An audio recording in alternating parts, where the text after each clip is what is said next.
Hello, ഇന്നിപ്പോൾ ഞങ്ങളുടെ last day ആണ് കേട്ടോ മൂന്നാറിലെ. അതുകൊണ്ട് പാത്തുട്ടിയുടെ ഏറ്റവും ഇഷ്ടപ്പെട്ടൊരു സ്ഥലത്ത് നിന്ന് തന്നെ തുടങ്ങാന്ന് വെച്ചു. കാർമലഗിരി എലിഫന്റ് പാർക്കിക്കാണ് കേട്ടോ ഇപ്പോൾ പോണത്. വണ്ടി പാർക്ക് ചെയ്ത് ഡോറ് ലോക്ക് ചെയ്യണ വരെ ക്ഷമിക്കാനൊന്നും പാത്തുട്ടിക്ക് പറ്റിയില്ല. ഏട്ടൻ്റെ കൈയും വലിച്ചുകൊണ്ട് ഓട്ടമായിരുന്നു ആനനെ കണ്ടപ്പോഴേ. എന്നിട്ട് അവിടെ വെച്ചിട്ടുള്ള ഗ്രില്ലിൻ്റെ ഉള്ളിൽ കൂടെ തല പുറത്തേക്ക് ഇട്ടിട്ട് ആനനെ നോക്കിക്കൊണ്ട് ഓരോന്ന് പറഞ്ഞുകൊണ്ട് ഒരൊറ്റ നിപ്പാണ്. ടിക്കറ്റ് കൗണ്ടറിൻ്റെ അവിടെ ഒന്ന് കാണണം, പൂരത്തിനുള്ള തിരക്കായിരുന്നു. അതുകൊണ്ട് തന്നെ ഞങ്ങൾ പോയ പോലെ തന്നെ തിരിച്ചു വന്നിട്ടേ അതേ ഗ്രില്ലിൻ്റെ അവിടെ തന്നെ നിന്നു. കുറേ ഉണ്ടായിരുന്നിട്ട് ഇവിടെ ചിലത് സഫാരിക്ക് പോണത്, ചിലത് കഴിഞ്ഞു വന്നത്, ചിലത് കുളിക്കുന്നത്, ഭക്ഷണം കഴിക്കുന്നത്, അങ്ങനെ പാത്തുട്ടിക്കാണെങ്കിൽ ഏതിനെ നോക്കണം എന്നുള്ള കൺഫ്യൂഷനായി. അങ്ങോട്ടും ഇങ്ങോട്ടൊക്കെ ഓടി നടക്കായിരുന്നു. അപ്പോഴാണ് ഒരു ഫോറിനറെ ആനേനെ ഫീഡ് ചെയ്യുന്നത് കണ്ടത്. അങ്ങനെ ഞങ്ങൾ അവിടുത്തെ ആളോട് ചോദിക്കുകയും പറയുകയൊക്കെ ചെയ്തപ്പോൾ ആള് പറഞ്ഞു ഇതിന് മാത്രം ടിക്കറ്റ് ഇല്ല, ഒരു കൂടയ്ക്ക് 150 രൂപ തന്നിട്ടുണ്ടെങ്കിൽ നിങ്ങൾക്ക് ഫീഡ് ചെയ്യാന്ന്. അങ്ങനെ പാത്തുട്ടിക്ക് ഇഷ്ടാവുമല്ലോ എന്ന് കരുതി ഞങ്ങൾ മേടിച്ചതാണ്. എവിടെ ആന തുമ്പിക്കൈ നീട്ടി ഇങ്ങോട്ട് എടുത്തേക്ക് വന്നപ്പോഴുണ്ടല്ലോ ആളേട്ടൻ്റെ ഒക്കത്ത് കയറി ചിണുങ്ങാൻ തുടങ്ങി. ആകെ 3 പൈനാപ്പിളേ ഉണ്ടായിരുന്നുള്ളൂ. അതുകൊണ്ട് തന്നെ പടപടാന്ന് കയറ്റം കൊടുത്തു തീർത്തു. ഞങ്ങളുടെ നെക്സ്റ്റ് ഡെസ്റ്റിനേഷൻ എന്ന് പറഞ്ഞിട്ടുണ്ടെങ്കിൽ മാട്ടുപ്പെട്ടി ഡാമാണ്. അവിടെയൊക്കെ ഒന്ന് ചുറ്റിക്കറങ്ങണതിന് മുമ്പ് എന്തേലൊക്കെ ഒന്ന് കഴിക്കാന്ന് വെച്ചു. ഡാമിന്റെ ഭംഗി നോക്കി കാണുന്ന ഒരു കുഞ്ഞു കടയിൽ ഇരുന്നിട്ടാണ് ഉച്ചയ്ക്ക് മീൻ പൊരിച്ചത് ഊണും കഴിച്ചത്. ഏട്ടനാണെങ്കിൽ പിന്നെ ബിരിയാണി വിട്ടൊരു കളിയും ഇല്ലല്ലോ. വയറങ്ങോട്ട് ഭയങ്കരമായിട്ട് അങ്ങോട്ട് ഫുള്ളായി. അതുകൊണ്ട് തന്നെ ഞങ്ങൾ ഡാമേക്ക് ഉണ്ടല്ലോ കാർ എടുക്കാണ്ട് നടക്കാന്ന് വെച്ചു.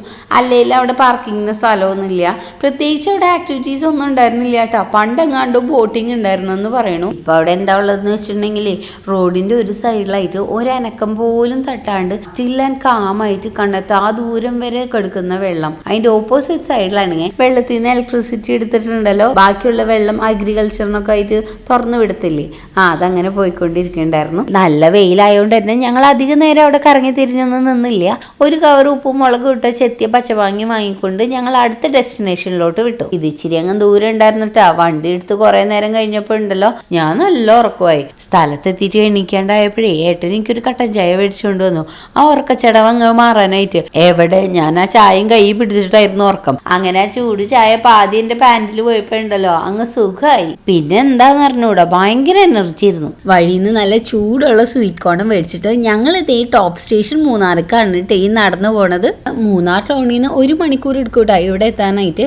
ശരിക്കും പറഞ്ഞിട്ടുണ്ടെങ്കിൽ നമ്മളിപ്പോ ബോർഡർ കടന്നിട്ട് തമിഴ്നാട്ടിലെത്തി. എന്തോരം കടകളാണെന്നറിയോ ഓസ്റ്റോരിക്ക് പോണ വഴിയുള്ളത്. പക്ഷെ മിക്കവാറും എണ്ണ അടച്ചിട്ടേക്കായിരുന്നു കേട്ടാ. എന്തുകൊണ്ടാന്ന് അറിഞ്ഞൂടാ, പാത്തു കടയിലെ കളിപ്പാട്ടങ്ങളൊന്നും കണ്ടിട്ട് വാങ്ങിച്ചു തരാനായിട്ട് വാശിയൊന്നും പിടിച്ചില്ല കേട്ടോ ഇത്തവണ. എല്ലാം കണ്ട് ആസ്വദിക്കാനായിരുന്നു ഇഷ്ടം. പിന്നെ വേറൊരു കാര്യമുണ്ട്, ഇവിടെ നിറച്ച് കുരങ്ങന്മാരായിരുന്നു. അപ്പൊ പാത്തുവിന്റെ ഫുൾ കോൺസെൻട്രേഷൻ കഴിക്കുന്ന ചോളത്തിലും പിന്നെ കുരങ്ങന്മാർക്ക് അതിൽ നിന്ന് ഓരോന്ന് ഇങ്ങനെ പൊട്ടിച്ചു കൊടുക്കല്ലായിരുന്നു കേട്ടാ. ടവറിന്റെ മുകളിൽ കയറാനായിട്ട് ഒരാൾക്ക് 20 രൂപയാണ്. കുറെ പറഞ്ഞു കേട്ടിട്ടുണ്ട് ഞങ്ങൾ ടോപ്പ് സ്റ്റേഷനെ കുറിച്ച്. ഭയങ്കര ഭംഗിയാണ്, അതാണ് ഇതാണ് എന്നൊക്കെ. ഈ വരുന്ന വഴിക്ക് കണ്ട വ്യൂവിനെക്കാട്ടിലും ഭംഗിയൊന്നും ഇല്ല കേട്ടോ ഇവിടെ. അങ്ങനെയാണ് ഞങ്ങൾക്ക് തോന്നിയത്. ഇനിയിപ്പോ വന്ന ടൈമിങ്ങിന് വല്ല പ്രശ്നമുണ്ടോ എന്ന് അറിഞ്ഞൂടാ. ഞങ്ങളൊരു 3 മണി 4 മണി സമയത്താണ് കേട്ടോ ഇവിടെ എത്തിയത്. ചിലർ പറഞ്ഞു കേട്ടിട്ടുണ്ട് സൺറൈസ് ഒക്കെ ഇവിടുത്തെ ഭയങ്കര ഭംഗിയാണ്. ചിലപ്പോ ആവൂട്ടാ, രാവിലെയൊക്കെ മഞ്ഞ് മൂടിയിരിക്കുമല്ലോ. സെയിം റൂട്ടിൽ കൂടെ തന്നെയാണ് ഞങ്ങൾ തിരിച്ചു പോയതും. എന്നാലും ചില ഏരിയാസ് എത്തുമ്പോഴുണ്ടല്ലോ അവിടെ ഒന്ന് ഇറങ്ങാണ്ട് പോവാനായിട്ട് തോന്നത്തേ ഇല്ല. നമ്മൾ ചെറുതായിട്ടൊന്ന് കണ്ണ് ചിമ്മൂലേ, അതിന് പോലും മടിയാവേണ്ട സ്ഥലങ്ങളാണ് കേട്ടോ ഇവിടുത്തെ. ഇച്ചിരി കൂടി ഒന്ന് ഫിലോസഫിക്കൽ ആക്കിയിട്ടുണ്ടെങ്കിൽ കാന്തിക ഭംഗി എന്നൊക്കെ വേണമെങ്കിൽ പറയാം. സൈഡിൽ നിന്ന് നല്ല തണുത്ത കാറ്റങ്ങ് അടിച്ചപ്പോഴേ പാത്തൂല് ഉറങ്ങിക്കിടന്നിരുന്ന ഗായിക അങ്ങോട്ട് ഉണർന്നു കേട്ടാ. പിന്നെ അങ്ങോട്ട് കച്ചേരിയായിരുന്നു.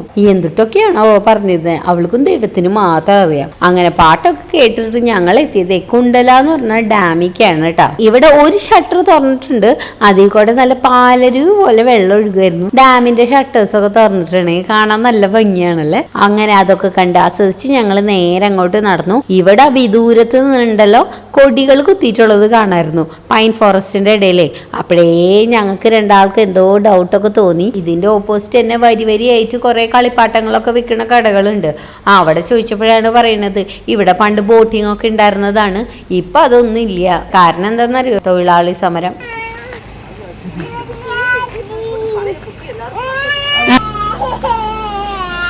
ബാത്റൂം നോക്കട്ടെ.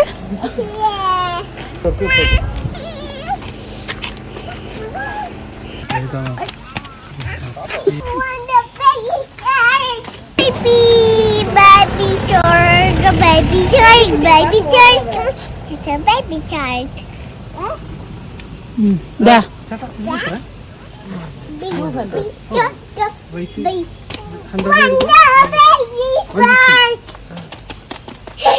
Wonder baby shark. Wow, baby shark.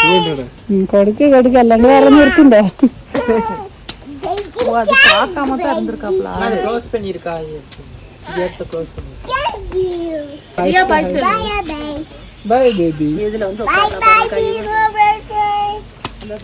ഇത് എന്താ സമരം മറ്റേ ബോട്ടിങ്ങിലൊക്കെ ബോട്ടിംഗ് സമ്പളത്തിക്ക് അങ്ങനെ പാത്തുവിന്റെ സമരം ഒത്തുതീർപ്പാക്കിയിട്ട് ഒരു ബേബി ഷാർക്കിനെയും മേടിച്ചു കൊടുത്ത് ഞങ്ങൾ ആ പൈൻമരങ്ങളുടെ സൈഡിൽ കൂടെ മുകളിലോട്ട് കുറച്ച് ദൂരം അങ്ങ് നടന്നു.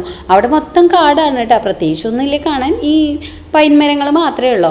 സൈഡിലായിട്ട് ഒരു കുഞ്ഞു പാർക്കൊക്കെ ഉണ്ട്, പക്ഷെ അതും ഈ ബോട്ടിങ് അടച്ച മാതിരി തന്നെ അടച്ചിട്ടേക്കുവാണ്. പാത്തൊക്കെ ജനിക്കുന്നതിൽ കുറേ മുമ്പേ ഞാനും ഏട്ടനും ഇവിടെ വന്നിരുന്നപ്പോൾ ബോട്ടിങ്ങിനൊക്കെ പോയായിരുന്നു. ഇത് പുറത്തെടുത്തത് ഏട്ടനാണ് കേട്ടോ. എനിക്ക് പിന്നെ വണ്ടേ മറവേ കൂടുതലാ. ഇന്നലെ സംഭവിച്ച കാര്യം ഇന്ന് ചോദിക്കുകയാണെങ്കിൽ ഞാൻ മറന്നിട്ടുണ്ടാവും. പക്ഷെ ഏട്ടൻ എന്നോട് പറയുന്നതേ നിന്റെ മറവി കള്ളു വന്നാ. എന്താന്ന് പറഞ്ഞിട്ടുണ്ടെങ്കിൽ ഏട്ടൻ വർഷങ്ങൾക്ക് മുമ്പ് എന്നോട് പറഞ്ഞ കാര്യം അതെപ്പോൾ പറഞ്ഞു, എവിടെ വെച്ച് പറഞ്ഞു, ഏത് സമയത്ത് പറഞ്ഞു, ഇതൊക്കെ കൃത്യമായിട്ട് എനിക്ക് ഓർമ്മയുണ്ട്. പക്ഷെ വേറെ കാര്യങ്ങളൊക്കെ ഞാൻ മറക്കൂട്ടാ. അതെന്താണോ അങ്ങനെ? നിങ്ങൾക്ക് ആർക്കെങ്കിലും അങ്ങനെ സംഭവിക്കാറുണ്ടോ? ഇവിടെ നിന്ന് ഇറങ്ങി കുറച്ചങ്ങ് മുന്നോട്ട് പോയപ്പോൾ തന്നെ അടുത്ത ഡെസ്റ്റിനേഷൻ എത്തി, അതായത് എക്കോ പോയിന്റ്. ഇതൊക്കെ ഒരു സിംഗിൾ റൂട്ടിലുള്ള ഡെസ്റ്റിനേഷൻസ് ആണ്. അപ്പം ഞങ്ങൾ എന്താ ആദ്യം ചെയ്തതെന്ന് പറഞ്ഞിട്ടുണ്ടെങ്കിൽ ഏറ്റവും ദൂരത്തുള്ള ടോപ്പ് സ്റ്റേഷനിൽ നിന്ന് താഴേക്ക് ഇങ്ങനെ ഇറങ്ങി വന്നു. അപ്പം എല്ലാം കണ്ടു പോകാനായിട്ട് സുഖമല്ലേ. അല്ലാണ്ട് എല്ലാം നമ്മൾ താഴേന്ന് പതുക്കെ കണ്ടു പോയിട്ടുണ്ടെങ്കിൽ ഏറ്റവും ലാസ്റ്റ് എത്തുമ്പോഴേക്കും വൈകൂല് അടച്ചു പോയാലോ എന്നൊക്കെ വെച്ചിട്ടാണ് കേട്ടോ ഇങ്ങനെ ചെയ്തത്. എക്കോ പോയിന്റിൽ ഞങ്ങൾ കാശ് കൊടുത്ത് എൻട്രി ചെയ്യുന്ന സ്ഥലത്തല്ല കേട്ടോ പോയത്. അതിന്റെ തൊട്ടപ്പുറത്ത് തന്നെ ഫ്രീ ആയിട്ട് എൻട്രി ചെയ്യാൻ പറ്റുന്നൊരു ഭാഗമുണ്ട്, അവിടേക്കാണ് കേട്ടോ പോയത്. അവിടെ ഇങ്ങനെ വലിയ തോതിൽ എക്കോ ഒന്നും കേൾക്കത്തില്ല, പക്ഷെ ഭയങ്കര കാമാണ്. മറ്റേ സ്ഥലത്ത് കുറെ ആൾക്കാരുണ്ട്, ഇവിടെ അങ്ങനെ ഇല്ല. പ്രകൃതി രമണീയതയും ഭംഗിയൊക്കെ സെയിം തന്നെ, എന്നാലും എനിക്ക് ഈ ഭാഗമാണ് ഏറ്റവും ഇഷ്ടം. കഴിഞ്ഞ പ്രാവശ്യം വന്നപ്പോൾ ഞങ്ങൾ അവിടെ പോയിരുന്നു, അവിടെ വലിയ രസം ഉണ്ടായിരുന്നില്ല. എല്ലാവരും കൂവി വിളിച്ചിട്ടേ ഭയങ്കര സൗണ്ട് പൊല്യൂഷനായിരുന്നു. ഇവിടെ അങ്ങനെയൊന്നുമില്ല. കുറേ ചേട്ടന്മാർ സൈഡിലൊക്കെ നിന്നിട്ട് മീൻ പിടിക്കുന്നുണ്ട്. പാത്ത് അതൊക്കെ കണ്ട് എൻജോയ് ചെയ്ത് വെള്ളത്തിലൊക്കെ കുറച്ച് നേരം കളിച്ചിട്ട് ഞങ്ങൾ അങ്ങനെ കയറി ഇവിടുന്ന് നേരെ വീട്ടിൽ പോകാന്നാണ് വെച്ചത്. അപ്പോഴുണ്ടോ വീണ്ടും സൈഡിലൊരു ഭയങ്കര ഭംഗിയുള്ളൊരു സ്ഥലം. കുറേ പേര് ഇറങ്ങി ഫോട്ടോ ഒക്കെ എടുക്കുന്നുണ്ട്. സൈഡിലായിട്ട് കുതിരേനെ കെട്ടി വെച്ചിട്ടുണ്ട്, പിന്നെ കുറെ കടകളും ഉണ്ട് കേട്ടോ. അപ്പോഴേ ഞങ്ങൾക്ക് മനസ്സിലായി ഇത് എന്തോ ടൂറിസ്റ്റ് ഡെസ്റ്റിനേഷൻ ആണെന്ന്. അങ്ങനെ മാപ്പിൽ നോക്കിയപ്പോഴാണ് ഇത് ഫോട്ടോ പോയിന്റ് ആണ് കേട്ടോ. അവിടുത്തെ അല്ലറ ചില്ലറ ഫോട്ടോസ് എടുത്തിട്ട് ആ ഒരു ഭംഗി കുറച്ച് നേരം ആസ്വദിച്ചതിന് ശേഷം ഞങ്ങൾ ദേ വീട്ടിലോട്ട് തിരിച്ചു. ഞങ്ങൾ മലയൊക്കെ ഇറങ്ങി താഴോട്ട് എത്തിയപ്പോഴുണ്ട് സ്ഥലത്തിന്റെ പേര് ഞാൻ മറന്നു പോയിട്ടാ. റോഡ് സൈഡിലായിട്ടുണ്ടല്ലോ ഒരു കുഞ്ഞു കടയ്ക്ക് ആരോ തീയിട്ടേക്കണു. പെട്ടിക്കടയാണ് കേട്ടോ. അതിന്റെ ഓണറാന്ന് തോന്നുന്നു. ഒരു ലേഡി സൈഡിൽ നിന്നിട്ട് എന്തൊക്കെയോ വിളിച്ച് പറയുന്നുണ്ട്. ഓപ്പോസിറ്റ് പെട്രോൾ പമ്പിലുള്ള ചേട്ടന്മാര് അവിടുന്ന് വെള്ളമൊക്കെ എടുത്തിട്ട് ഇതിന്റെ മുകളിലേക്ക് ഒഴിക്കുന്നുണ്ട്, പക്ഷെ തീ കെടുന്നില്ല. അങ്ങനെയൊക്കെ എന്തൊക്കെയല്ലേ നമ്മുടെ നാട്ടിൽ നടക്കണേ. പേടിയാവും ഓരോന്ന് കാണുമ്പോൾ എൻ്റെ. അപ്പോൾ ശരി, ഞങ്ങളുടെ ട്രിപ്പ് ഇത്രയേ ഉള്ളൂ കേട്ടോ. ഇനി ബാക്കി നാട്ടിലത്തെ വിശേഷങ്ങളുമായിട്ട് നാളെ വരാം. Tata, bye bye.